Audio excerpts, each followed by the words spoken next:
विपश्यना शिविर की आलोचना नहीं करता हूं, सत्यनारायण जी की भी नहीं, लेकिन मैं मौन और संवाद का महत्व आपको समझा रहा हूं। तो हमारे जो बेलजी भाई देसाई हैं, ये गए विपश्यना शिविर करने और इनकी पत्नी भी गई। अब वहां पहला इंस्ट्रक्शन है कि 9 दिन आपको मौन रहना पड़ेगा या 10 दिन मौन रहना पड़ेगा। तो ये चले गए, पत्नी अलग पति अलग।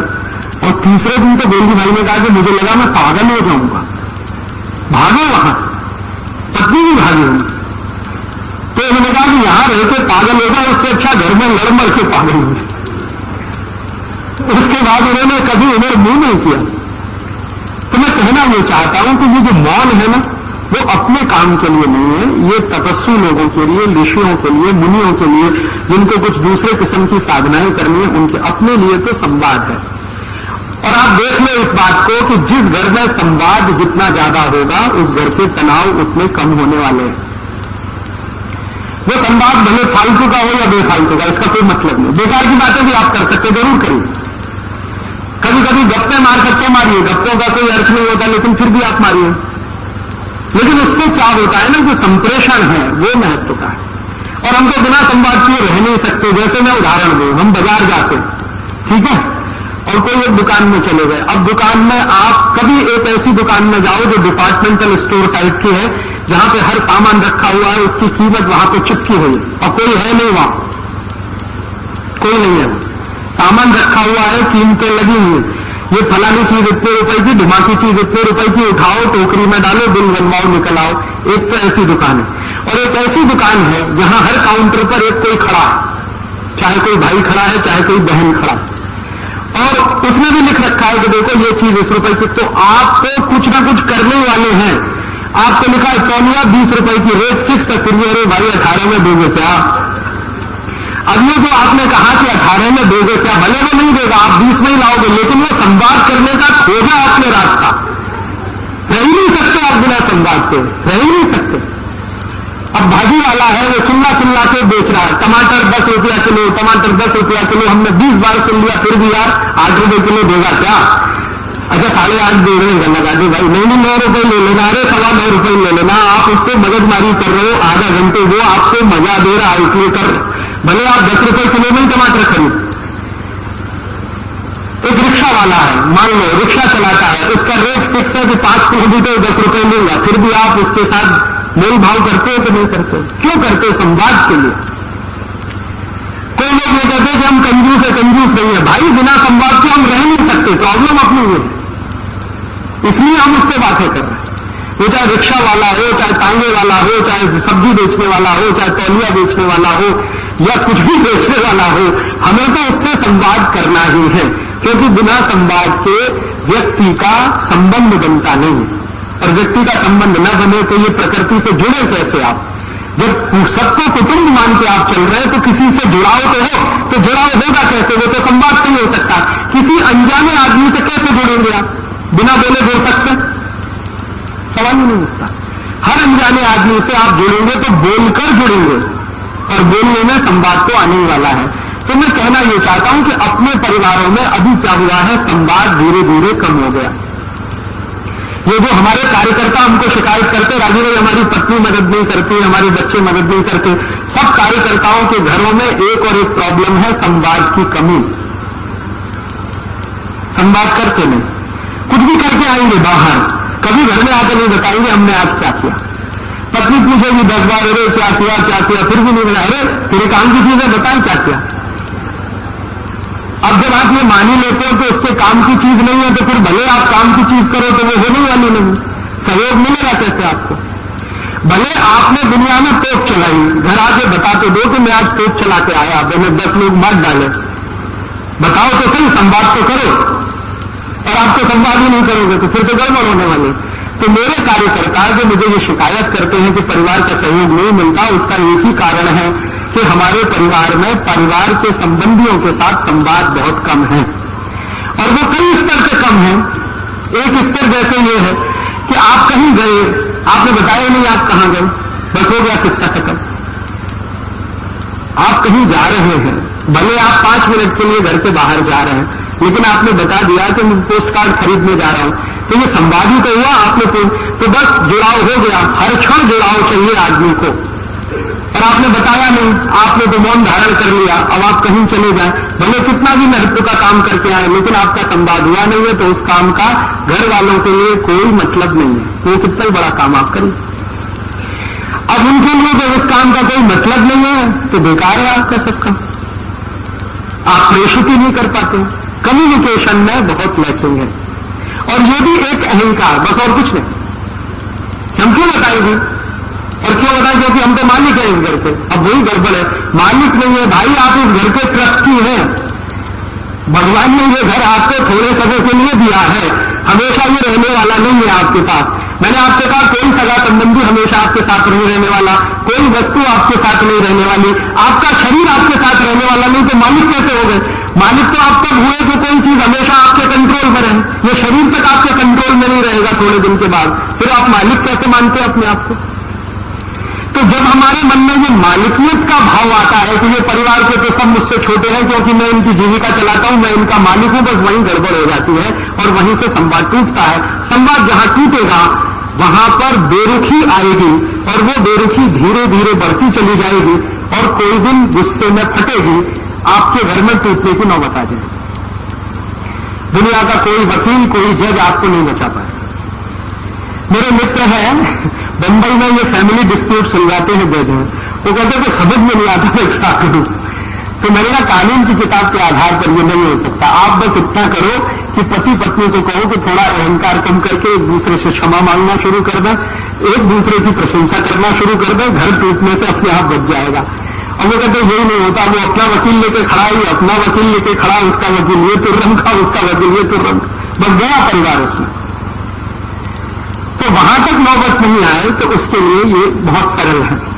और एक चलते चलते छोटी सी 2-3 आखिरी बातें कि अगर हम हमारे परिवार में एक भौतिक काम और कर सकें, एक भौतिक काम तो मैंने कहा कि सब साथ मिलकर खाना खाएं, संवाद के लिए वो बहुत जरूरी है। संवाद क्यों जरूरी है? क्योंकि जुड़ाव उसी से होता है आदमी का, हर क्षण संवाद हर बार नया जुड़ाव लाता है। आप कई बार महसूस करेंगे कि संवाद करते करते आपका किसी के प्रति प्रेम बढ़ता है, या किसी के प्रति आकर्षण बढ़ता है। उसको जितना कम करते जाएंगे, प्रेम भी कम होगा, आकर्षण भी कम होगा, सब चीजें कम होती जाएंगी। प्रेम तब तो कम होगा, मैंने आपसे कहा टेंशन बढ़ेंगे वगैरह वगैरह सब हो। तो इसलिए इसका बहुत महत्व है। इसी के साथ एक चीज का और महत्व है, जो भौतिक बात है, वो ये एक दूसरे की सेवा करना। हम बीमार हैं तो हमारी कोई सेवा करे, लेकिन अपेक्षा न रखें। मैंने आपसे पहले कहा अपेक्षा रखेंगे तो मोह में जाएंगे, और बिना अपेक्षा के करेंगे तो प्रेम में जाएंगे। तो प्रेम के आधार पर हम सेवा करें। मान लीजिए हमारे पिताजी बीमार हैं, हमारी माँ बीमार है, हमारा भाई बीमार है, हमारी बहन बीमार है, या हम बीमार हैं, तो मैं बीमार हूं तो मेरी कोई सेवा कर रहा है, या कोई दूसरा बीमार है तो मैं उसकी सेवा कर रहा हूं, बिना इस अपेक्षा के कि ये मेरी करें तो बहुत अच्छा, लेकिन अपेक्षा न हो। तो क्या होगा कि प्रेम तत्व प्रबल होता जाएगा, लगातार बढ़ता जाएगा। और सेवा आप जानते हो इतना बड़ा माध्यम है जो किसी को भी जीत सकते। आपने देखा नहीं है, ये जो ईसाई मिशनरियां हैं, इन्होंने सेवा भाव से ही हिंदुस्तान के एक बहुत बड़े इलाके को जीत रखा। आप कभी नॉर्थ ईस्ट में जाइए, नागालैंड, मिजोरम, मणिपुर, त्रिपुरा, वो पूरा हिस्सा हिंदुस्तान से कटकर अलग होने को तैयार है सिर्फ सेवा के आधार पर। उन्होंने कुछ वो बना दिए हैं हॉस्पिटल, कुछ खोल दिए हैं स्कूल, उन स्कूलों में पढ़ाते हैं बच्चों को, हॉस्पिटल में करते हैं मरीजों की सेवा। बस उसी पर नागालैंड का साधारण नागरिक कहता है जी हमें भारत में नहीं रहना, हमको तो इनके साथ रहना। और उसी की ताकत पर उन्होंने यहां तक करा लिया है कि नागालैंड की भाषा अंग्रेजी है। हिंदुस्तान में 2 ही ऐसे राज्य हैं जिनकी राज्य भाषा अंग्रेजी है, बाकी कोई राज्य नहीं। कल को वो अलग भी हो जाए तो वहां की जनता उनके साथ जाने वाली। तो ये जो सेवा तत्व है ये हमारे यहां बहुत महत्व का है, और ये महत्व का तत्व तो हम परिवार से शुरू करें। परिवार में एक दूसरे की सेवा करना, वो छोटा हो या बड़ा हो, ये इमैटीरियल है। क्योंकि मैंने आपसे कहा कोई छोटा नहीं, कोई बड़ा नहीं, सब ईश्वर तत्व है, सब परमात्मा के अंश है। आप उनके साथ रह रहे हैं, ये आपका सौभाग्य है, या वो आपके साथ रह रहे हैं तो ईश्वर ने आपको मौका दिया है, ट्रस्टी बनाकर इस घर में आपको भेजा। ये भाव अगर आपके मन में है तो किसी की भी सेवा करने में आपको कोई हिचक नहीं आएगी, छोटा हो या बड़ा।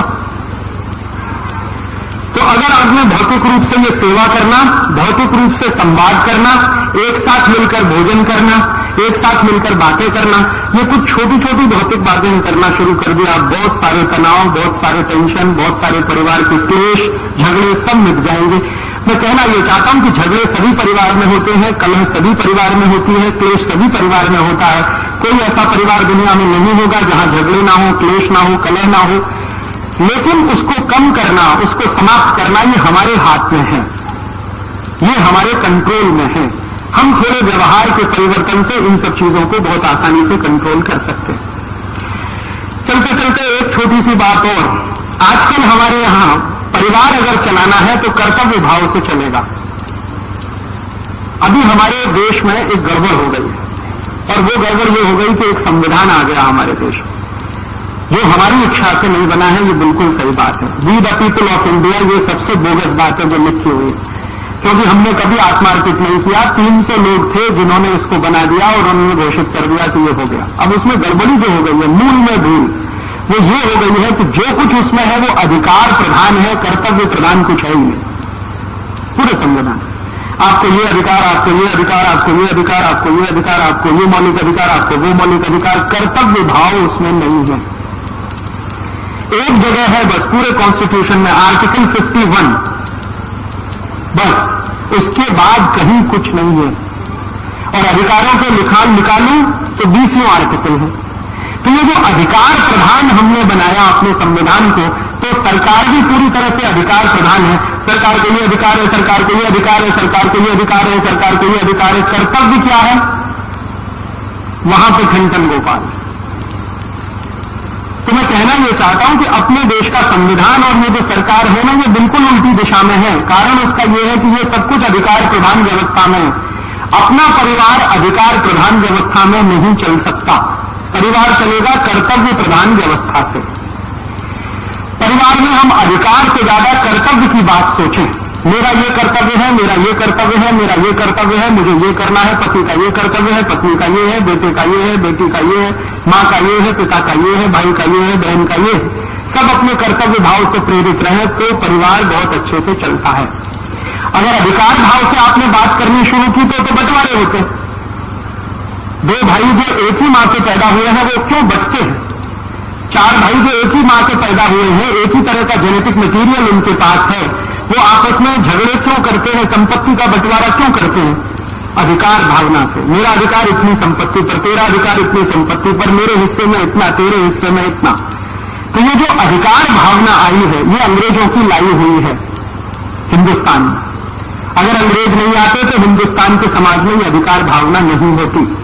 अंग्रेजों ने लाकर ऐसे नियम कायदे कानून बनाए और ऐसा ही संविधान बनवा दिया जिसमें अधिकार अधिकार अधिकार तो हर जगह है, कर्तव्य तो कहीं है नहीं। तो मैं आपसे कहना यह चाहता हूं कि आप परिवार अगर चला रहे हो तो कर्तव्य भावना से चलाओ, अधिकार भावना से नहीं। मेरा ये कर्तव्य है, मेरा ये कर्तव्य है, पिता के प्रति बेटे का ये कर्तव्य है, बेटे के प्रति पिता का ये कर्तव्य है, पत्नी के प्रति पति का कर्तव्य है, पति के प्रति पत्नी का कर्तव्य है, वगैरह वगैरह। ये जितना भी कर्तव्य भाव से आप चलेंगे, आपके परिवार में तनाव बिल्कुल नहीं होंगे। तो ये छोटी छोटी बातें, कुछ इसमें भौतिक है, स्थूल है, कुछ आत्मिक है, अंदर की है, मन की है। मन के स्तर पर थोड़ा बदलें, शरीर के स्तर पर थोड़ा बदलें, तो बहुत सुंदर तरीके से आप परिवार में चल सकते हैं। प्रसन्न रहें, प्रसन्न रखना सीखें दूसरों को। ये जो प्रेम है ना, वो प्रसन्नता का एक दूसरा हिस्सा है। कोई पूछे प्रेम का भौतिक स्वरूप बता दो, आप किसी को प्रसन्न रख सकते हैं तो प्रेम करते हैं, नहीं रख सकते तो आप प्रेम नहीं करते, मोह कर सकते हैं उससे। मोह से मैंने कहा स्वार्थ पैदा होगा, स्वार्थ आगे लालच तक ले जाएगा आपको और कहां ले जाके तोड़ेगा कोई नहीं जानता। लेकिन अगर आपने प्रेम रखा है तो प्रेम में से तो स्वार्थ कभी आने वाला नहीं। प्रेम से तो प्रसन्नता ही निकलेगी, आनंद ही निकलेगा, त्याग की भावना आएगी, कर्तव्य की भावना आएगी। जहां प्रेम प्रधान होगा वहां कर्तव्य अपने आप आ जाएगा, क्योंकि हमें दूसरे को प्रसन्न रखना है तो कर्तव्य भाव में ही रख पाएंगे, अधिकार भाव में तो नहीं रख पाएंगे। तो मेरा ये कर्तव्य है, ये मानकर मैं करूं। और अपने कर्तव्य हम सब समझते ही हैं, ऐसी कोई बड़ी बात नहीं है। सभी जीव जगत के जीव जंतुओं के प्रति हमारा जो कर्तव्य है वही कर्तव्य है हमारा सबके प्रति, जो हमारे परिवार के साथ है या कुटुंब के हिस्से है। और अगर ये हम अपने परिवार में करें तो मैं मानता हूं कि आपका परिवार, हमारा परिवार एक अच्छा परिवार बन सकता है, जिसमें तनाव नहीं होंगे, कलह नहीं होगी, क्लेश नहीं होगी। कलह क्लेश कभी होगी भी तो बहुत आसानी से निकल जाएगी। मैंने आपसे कहा कि कभी कलह हो जाए, क्लेश हो जाए, क्षमा मांगने में देर मत करिए और क्षमा करने में देर मत करिए। तो आप देखेंगे 2 मिनट में सब काफूर हो जाएगा। गलतियां हर आदमी करता है, कोई आदमी आदर्श नहीं होता, न कोई स्त्री आदर्श है, न कोई पुरुष आदर्श है, न कोई बेटा आदर्श है, न कोई बाप आदर्श है। हम में से चूंकि कोई आदर्श नहीं है और हम सब परमात्मा के अंश हैं, ये मानकर अगर हम कोई भी बात करेंगे तो बहुत आसानी से क्षमा करना, क्षमा करवाना या क्षमा देना या क्षमा लेना हमें आ जाएगा। बहुत आसानी से हम प्रेम करना सीख जाएंगे, प्रशंसा करना सीख जाएंगे, सेवा बहुत आसानी से हम कर पाएंगे और परिवार को एक अच्छा स्थान बना पाएंगे जहां जो भी रहेगा कर्तव्य भाव।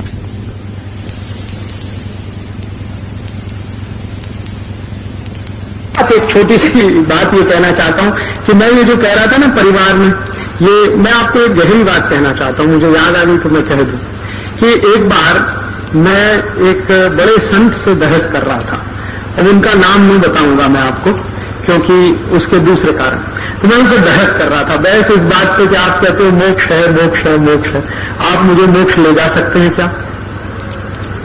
तो उन्होंने मुझे कहा कि कोई दुनिया का दूसरा आदमी दूसरे को मोक्ष नहीं ले जा सकता, माने मैं तुमको मोक्ष नहीं ले जा सकता, तुम चाहो तो खुद मोक्ष जा सकते हो। तो मैंने कहा ये तो सब साधु संत कहते हैं कि मेरे पास आओ, गंदा ताबीज बनवाओ, मैं तुम्हें मोक्ष ले जाता, इतने 1000 की गुरु दक्षिणा दे दो, इतने लाख की गुरु दक्षिणा दे दो, एक गंदा बांधता हूं, एक ताबीज बांधता हूं, चलो मोक्ष में मिलेगा। तो उन्होंने कहा ये सब पाखंडी है, कोई साधु संत नहीं है, ये सब आध्यात्मिक उद्योगपति है। कोई भी आदमी जो ये कहता है आपसे कि मैं आपको मोक्ष ले जा सकता हूं, आप जान लो कि उससे बड़ा पाखंडी दुनिया में कोई नहीं। और बहुत सारे ऐसे पाखंडी लोगों ने समाज का बहुत दुरुपयोग किया है, बहुत नुकसान भी किया है। कोई भी आपसे ये कहता है, कितना भी ऊंचे पद पर बैठा हुआ हो, वो अगर कहे कि मैं आपको मोक्ष ले जा सकता हूं, ये दुनिया का सबसे बड़ा पाखंडी आदमी है जो ये कह रहा। कारण उसका क्या है? दुनिया में कोई व्यक्ति खुद तो मोक्ष जा सकता है लेकिन दूसरे को नहीं ले जा सकता। अब एक दिन क्या हुआ कि जो संत से मैंने ये बात कही तो उन्होंने कहा तुम्हारी कोई जिज्ञासा है मोक्ष के प्रति? मैंने कहा मेरी बहुत जिज्ञासा। तो कहने लगे तुम क्या सीखना चाहते हो? क्या? मैंने कहा मैं ये जानना चाहता हूं कि मोक्ष किसको होता है, किसको नहीं होता।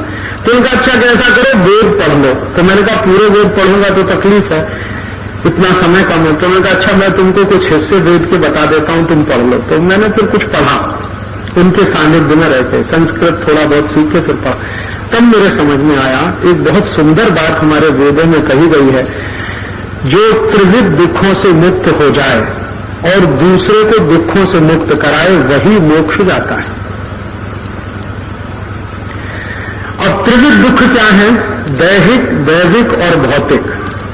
दैहिक दुख माने शरीर का दुख, माने आप बीमार हैं, लाचार हैं, अपंग हैं, बेकार हैं वगैरह, ये सब दैहिक दुख। दैविक दुख माने भूकंप आ गया, अकाल पड़ गया, धरती फट गई, दावानल हो गया, ये दैविक दुख। और तीसरा भौतिक। भौतिक दुख माने गरीबी आ गई, भूखमरी आ गई, भूख से मरना पड़ रहा है, बिना कपड़े हम ठंड में ठिठुर रहे हैं, मर रहे हैं, ये भौतिक दुख। तो 3 दुख माने गए हैं दुनिया में, दैहिक, दैविक और भौतिक। तो जो व्यक्ति इन 3 दुखों से मुक्त हो जाए और दूसरे को मुक्त करवाने का काम करे वही मोक्ष जाने का अधिकारी है। अब आप इसमें बताओ कहां गंदा, कहां ताबीज और कौन सा आपको ये कहना, बताओ मुझे। और ये एक ऐसी बात है जिस पर मैंने हिंदुस्तान के कई साधु संतों से बहस की है। मैं उनसे कहता हूं कि आप बोलो आप इससे सहमत हो कि नहीं? तो कहते हैं हाँ बात तो सही है, क्योंकि इसको नकारेगा कौन? क्योंकि ये मेरी बात नहीं है, हजारों साल पहले कही हुई, वेदों में लिखी हुई ऋषि मुनियों की बात है। उपनिषदों में भी इस पर कई किस्से हैं, पुराणों में तो कई लोगों ने उसको अपने तरीके से व्याख्यायित किया। तो ये तो सत्य है। और हमारे यहां हिंदुस्तान में क्या होता है ना, सत्य हमेशा सनातन होता है। कलयुग भले आ जाए, द्वापर भले आ जाए, त्रेता भले आ जाए, सतयुग भले आ जाए, कृतयुग भले आ जाए, लेकिन सत्य तो सनातन है। सतयुग में भी वही है, द्वापर में भी वही है, त्रेता में भी वही है, कलयुग में भी वही है, कृतयुग में भी वही है। सत्य सनातन है हमारे यहाँ, सत्य कभी बदलता नहीं। तो ये सत्य है कि जो त्रिविध दुखों से मुक्त हो जाए और दूसरों को मुक्त कराए वही मोक्ष जाने का अधिकारी है। ये बात मेरे समझ में अभी आई है। तो अब कोई मुझे ये कहता है कि राजू भाई आप ये आजादी बचाओ आंदोलन क्यों चलाते हो? तो मैं कहता हूं मोक्ष जाने के लिए चलाता हूं। मैंने तो अब ये जवाब देना शुरू कर दिया, मैं किसी को ये कहता ही नहीं कि मैं कोई क्रांति करने वाला हूं, कि क्रांति होने वाली है, कि व्यवस्था बदलने वाली है कि नहीं बदलने। मैं तो ये कहता हूं कि भाई मैं त्रिविध दुखों से मुक्त होना चाहता हूं, दूसरों को कराना चाहता हूं कि मैं मोक्ष जाने का अधिकारी हूं, इसलिए ये सब कर रहा हूं। आप भी अगर मेरे साथ मोक्ष चलना चाहें तो आप भी ये करिए। और हमारे यहां तो मोक्ष से ऊंची कोई चीज होती नहीं। हम कहते हैं ना जन्म जन्मांतर के दुखों से छूटना है, ये बार बार जन्म लेना, बार बार आना, फिर जन्म लेना, फिर आना, फिर जाना, ये काय को चक्कर चलाना, मोक्ष ही ले लो ना, हमेशा के लिए खत्म किस्सा। तो मोक्ष आप चलो, मैं भी चलूं, पूरा देश चले, तो इसका एक ही शर्त है कि आप त्रिविध दुखों से मुक्त हो जाओ और दूसरे को कराओ। तो आप दैहिक दुख से मुक्त हो जाओ। दैहिक दुख माने आपके शरीर में कोई कष्ट न रहे, तो आप संपूर्ण स्वस्थ रहो। दूसरा, दैविक दुखों से मुक्त हो जाओ, माने कहीं भूकंप आ गया, धरती कंप आ गया, भूचाल आ गया और उसमें आप फंस गए हैं, तो उस दुख से मुक्त हो और दूसरे को भी करा दो। कोई भूकंप में मर गया है, कोई भूकंप में फंस गया, उसकी मदद कर दो, वो भी दुख से बाहर आ जाए। और भौतिक दुख से माने गरीबी, भूखमरी, बेकारी से आप दूर हो जाओ और दूसरे को भी दूर कराओ। तो ये 3 काम आप करो, 3 काम मैं करता हूं, हम दोनों मोक्ष चलेंगे, पूरे हिंदुस्तान का 105 करोड़ का मोक्ष हो जाए। अब अगर आपको ये बात समझ में आती है कि मोक्ष जाने का ये रास्ता है, तो आपको वही करना पड़ेगा जो मैं कर रहा हूं। क्योंकि दैहिक दुख से आप मुक्त हो गए, ठीक है, आपने योग किया, प्राणायाम किया, आपने साधना की, दवा खाई, ये किया, आप तो दैहिक दुख से मुक्त हो गए। लेकिन दूसरे को अगर नहीं कराया तो आप तो रह गए हैं, तो फिर तो मोक्ष नहीं होने वाला। तो आप हो जाओ मुक्त, फिर दूसरे को करा दो। आप दैहिक दुख से मुक्त हो जाओ, दूसरे को करा दो। भौतिक दुख से मुक्त हो जाओ, दूसरे को करा दो। तो आप भी मोक्ष चलो, मैं भी मोक्ष चलूं, ये बार बार जन्म जन्म का चक्कर ही कट जाए। तो इसलिए मैं आजादी बचाओ आंदोलन में करता हूं। अभी मुझे इसका बहुत अच्छा जवाब मिल गया। कोई पूछता ये आप क्यों करते हो? कोई कहता राजीव भाई के दिन में प्रधानमंत्री बनने की इच्छा है, कोई कहता ये एक दिन पार्लियामेंट में जाने वाले हैं, कोई कहता ये कोई पार्टी बनाने वाले हैं, कोई कहता ये मंत्रिमंडल बनाने वाले हैं। अभी मैं सबको कहने वाला हूं कि मेरी एक ही इच्छा है कि मुझे मोक्ष हो जाए, माने अगली बार मुझे जन्म न लेना पड़े। तो उसके लिए तो ये शर्त है और वो शर्त की पूर्ति मैं कर रहा हूं, उसी के लिए ये आजादी बचाओ आंदोलन चला रहा हूं। तो आप अगर इस तरह का कोई काम करें अपने जीवन में, तो आप भी इन तीनों दुखों से मुक्त होंगे, दूसरे को कराएंगे। तो इसके लिए हम आजादी बचाओ आंदोलन चलाते हैं। अब आप इसमें कुछ अगर मदद कर सकें तो करिए। क्या मदद कर सकते हैं? हम दूसरों का दुख दूर करने के लिए क्या क्या करते हैं? जैसे बहुत सारे गरीब लोग हैं देश में, बेरोजगार हैं, उनको ज्यादा से ज्यादा रोजगार मिले, उसके लिए रात दिन हम लगे रहते हैं। तो कैसे हो? वो कुछ सामान बनाए, उनका सामान बाजार में बिके, वो सामान बेचकर उनको मुनाफा हो ताकि उनका जीवन चले। तो इसलिए हम छोटे छोटे उद्योग, कुटीर उद्योगों को समर्थन देते हैं और लोगों से कहते हैं कि ये बड़े बड़े विदेशी माल मत खरीदो, छोटे छोटे स्वदेशी कुटीर उद्योगों का माल खरीदो, ताकि उन गरीबों का रोजगार बने, उनका भौतिक दुख दूर हो जाए। इसी तरह से दैहिक दुख दूर करने के लिए अभी जब भूकंप आया, आपने शायद सुना होगा, भयंकर भूकंप आया गुजरात में, तो हम सब आजादी बचाओ आंदोलन के कार्यकर्ता 3 महीने अपना सारा काम धाम छोड़कर वहां गए। और क्यों गए? तो जिनके ऊपर वो दैविक आपत्ति आई है उनको थोड़ा मदद करें, उनका थोड़ा दुख दूर करें। तो दवाएं बांटने का काम हमने किया। और किसी ने मुझे कहा कि आप ये क्यों करते हो? तो मैंने कभी ये नहीं कहा कि हम ये स्वार्थ के लिए, हमने कहा कि भैया हम तो इसलिए करते हैं कि हमें मोक्ष जाना। हमें मालूम है कि इनको दैविक दुख आया है, अब इनका दैविक दुख अगर हम दूर करा दें तो हमें मोक्ष जाने की एक सीढ़ी आगे मिल जाएगी। तो इसलिए तो हम ये करते हैं। इसलिए नहीं कर रहे हैं कि हमें कोई परोपकार करना है। परोपकार हो रहा है वो तो उसका दूसरा हिस्सा है, हमें तो मुख्य ये है कि मोक्ष जाना है, इसलिए हम ये सब कर रहे हैं। तो हमने आजादी बचाओ आंदोलन की तरफ से जो भी सेवा काम किया, न तो उसको अखबार में छपाया, न उसका बैनर बनाया, न उसका पोस्टर बनाया, कुछ नहीं किया, क्योंकि हमें अपने लिए करना है, किसी दूसरे के लिए नहीं करना।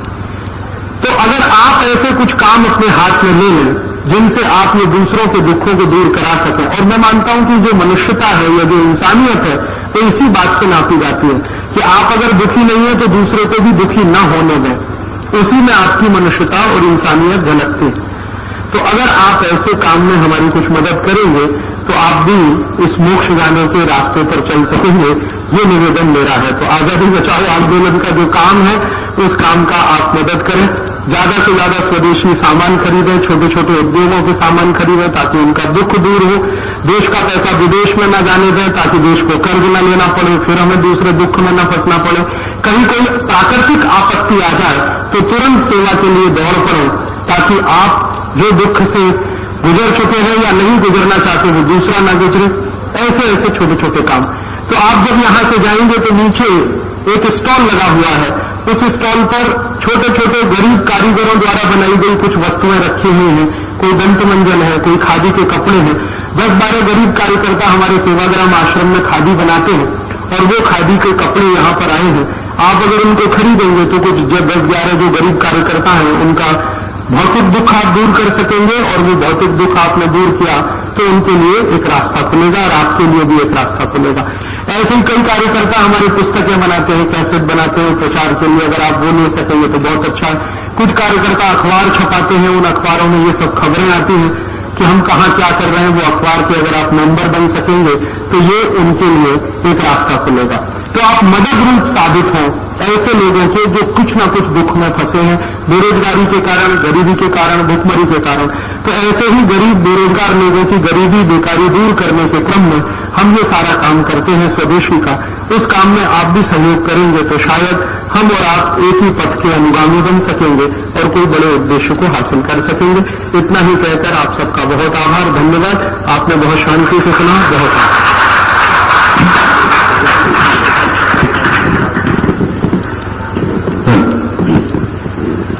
बहुत धन्यवाद श्री राजीव दीक्षित जी।